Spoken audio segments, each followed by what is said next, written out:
everybody. It's Dr. Shell here, coming to you here. We're coming in on Thanksgiving pretty soon. And, we have a lot to be thankful for. But sometimes it's easy to look at all the things that we don't have or the things that aren't the way we'd like them to be and get a little maybe frustrated or disappointed. This year is a kind of a crazy year, isn't it? With the pandemic and with the mask and all that kind of stuff, and maybe even your family is changing the way they do Thanksgiving. Maybe you're not all going to grandma's house and packing it full of 15, 60 people. Maybe you're meeting in smaller groups. Maybe you're going to be staying at home for Thanksgiving. Maybe that's the first time you've ever done that. But I want to talk today about the difference between what we need and what we want.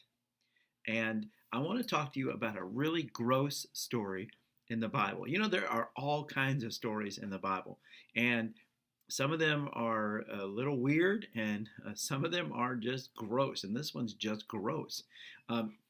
It's the story of Elijah, and Elijah was a great prophet of God, and he had great power from God, and God spoke to him, and he was to bring a message to the king. The king was disobedient. The king was doing all kinds of things that were against God, even trying to kill God's prophets. And God spoke to Elijah and said, I've got a message. Go talk to the king and tell the king that because he's being so evil that it is not going to rain for 3 years. Now, boys and girls, think about that. Think about what we need all the rain to help our trees grow and our crops grow and our gardens and our lawns. Think about it if it didn't rain for 3 years. Now, this was designed and hoped that the king would realize how powerful God is and that God wanted him to get right. And the hope was that the king would repent and get right with God, and then God would bring the rain. And so God says to Elijah, tell the king it's not going to rain for 3 years. Now, what's Elijah going to do? Because that means there's going to be no food, there's going to be no crops, and what's Elijah going to do? And so this is from my Bible.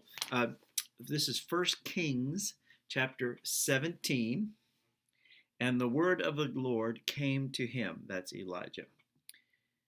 Go away from here and turn eastward and hide yourself by the brook Cherith, which is on the east side of the Jordan. And it shall be that you shall drink from the brook, and I have commanded the ravens to provide for you there.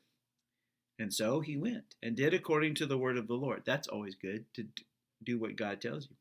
And he went to live by the brook Cherith, on the east side of the Jordan, and ravens brought him bread and meat in the morning, and bread and meat in the evening, and he would drink from the brook. Now, this is an amazing story. So Elijah goes and gets away from the king because the king is mad as all get out, and the king's going to be after him. So Elijah goes out, and God tells him, go by this little brook. Go out there. It's in the desert, but go in the desert. There's a brook there. There's a little creek, and hang out there, and there'll be water. And I will have ravens bring you bread and meat.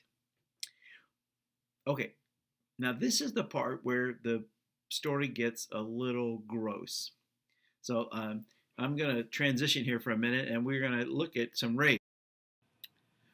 Okay, so now I have popped myself up here in the corner of the screen so you can look at these ravens. Now, sometimes we call ravens crows, so they're the blackbirds. And this is the gross part. Ravens are scavenger birds. So there's all kinds of different birds, and some birds eat seeds, some birds eat worms, some birds are woodpeckers. So I love birds. I have some feeders outside my window at my office at my home, and I watch and feed the birds and watch them. Ravens are scavengers. In other words, ravens don't care what they eat. They find trash and junk. In fact, when I looked for some pictures of ravens eating, some of the pictures were really gross. They kind of eat whatever they can find, and sometimes what they find is really nasty. I didn't put the really nasty pictures, but you can see here. Here's some ravens, and here's a raven that's eating some French fries. Here's a raven that's sort of tearing into trash cans. Then they find some junk on the floor. And now here's some bread. Maybe that's the kind of bread that Elijah got. And here's one that's trying to make off with a hamburger and even a Starbucks. Maybe, I don't think Elijah got a Starbucks. What do you think? So, and if you've ever seen roadkill on the side of the road, a lot of times you'll see ravens after that. So these are kind of gross pictures, aren't they?